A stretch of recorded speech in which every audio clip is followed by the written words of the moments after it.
Hello, today I'm in Empower to show you some of the basics of navigation and features that you'll be using on a daily basis with this software platform.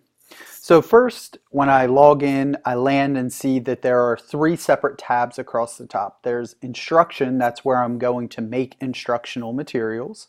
Scoring, which is our grade book, and we'll talk about that more in depth later. You can score standards or evidence, again, going more in depth on that later. And then there's this reporting tab. And inside the reporting tab is kind of the backbone of what Empower lives on, the target browser.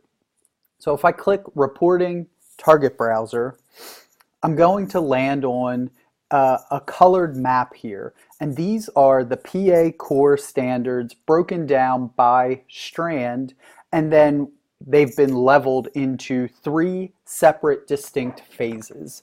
Phase 1 is grades pre-K through 3 for that eligible content and all those standards.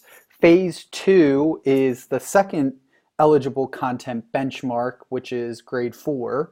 And then phase 3 is traditional grade 5 and 6 for those benchmarks. So again, phase 1, pre-K through 3, phase 2, grade 4, phase 3, grades 5 and 6.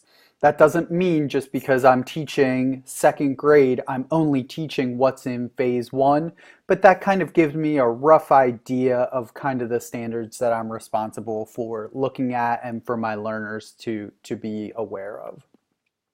I'm in the ELA reading skills map. We've also got different content areas here that I can filter. So if I'm looking for math standards, I'll go to this Math MCL and you see separate standards populate. If I go back to ELA, you'll notice that I have a second drop-down menu here with any groups or classes that I've created. So I have this test group of just some random kids that I've thrown in there, and when I select that group, I see a bar that comes across here. And that bar is going to contain some really important information. It'll tell me in green what learners have completed that standard and no longer need to work on it, what learners are currently working on that standard there in orange, and what learners in gray have not yet started it.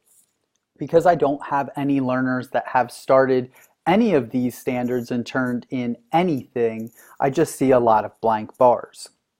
But as they're working through these learning target maps and these learning outcomes, I'll start to see that information populated here.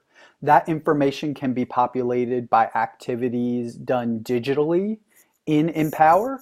That information can also be populated by things done paper pencil, authentically, observations that I do within my classroom. When we get to the scoring evidence portion, we'll kind of talk about that and how you enter all that information in there. But for now, this is the target browser. This is where I'm going to see the state standards that I'm responsible for teaching, along with any learner information that's going to help me create small groups, create large group lessons, or individual one-on-one lessons.